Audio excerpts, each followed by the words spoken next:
Let me hit you with a fact that should make us all pause. Black Americans are incarcerated at nearly 5 times the rate of white Americans.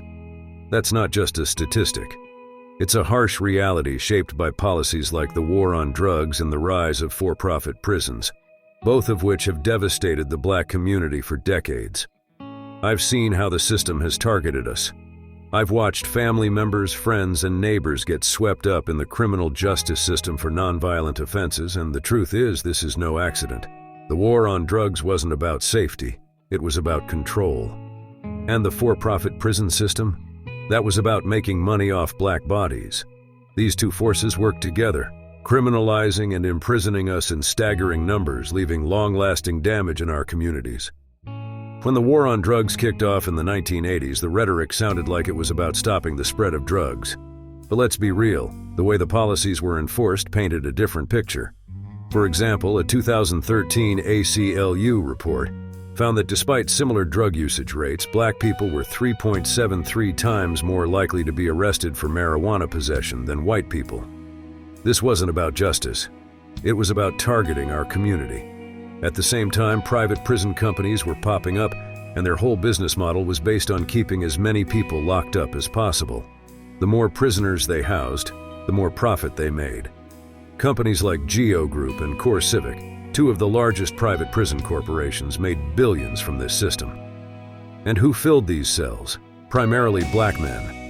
These companies even lobbied for tougher sentencing laws, pushing for policies like mandatory minima and 3 strikes laws that disproportionately affected us. Let me break down some of the numbers that show how the war on drugs directly targeted us. In the early 1980s, the U.S. prison population was around 500,000. By 2000, that number had more than doubled to over 2 million, with black men making up the largest percentage of this increase. One of the most striking examples is the disparity between sentencing for crack cocaine, associated with black communities, and powder cocaine, used more by white individuals. Possession of just 5 grams of crack would get you a 5-year minimum sentence, while it took 500 grams of powder cocaine to receive the same punishment. This law, passed under the Anti-Drug Abuse Act of 1986, devastated black neighborhoods, even though crack and powder cocaine are chemically the same. Private prisons were feeding off this rise in incarceration. By 2020, private prison companies were managing 8.1% of state and 16% of federal prisoners. It's no coincidence that the states with the highest incarceration rates, like Louisiana and Mississippi, also had some of the highest numbers of private prison contracts.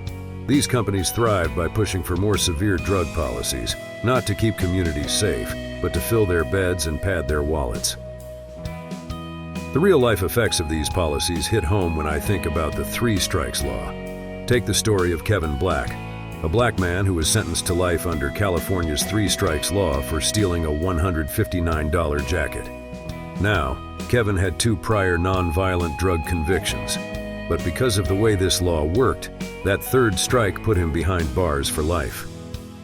His story isn't unique. By 2012, over 3,000 people were serving life sentences for non-violent crimes under this law, with black people making up a significant portion of that number. It's stories like Kevin's that show how these policies didn't just target criminals. They targeted black lives, sometimes for the smallest mistakes. The war on drugs and the rise of private prisons didn't just increase incarceration rates. They shattered families, ripped apart communities, and created cycles of poverty that we're still fighting against today. When you have nearly 1 in 3 black men expected to go to prison in their lifetime, it's clear that these policies weren't about justice. They were about control and profit.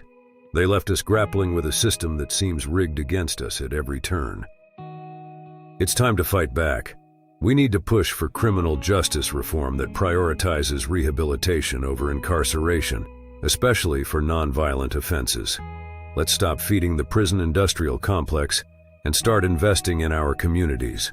Share your thoughts in the comments, and let's keep the conversation going about how we can build a fairer future for everyone. Support the channel, subscribe, like, comment, and share.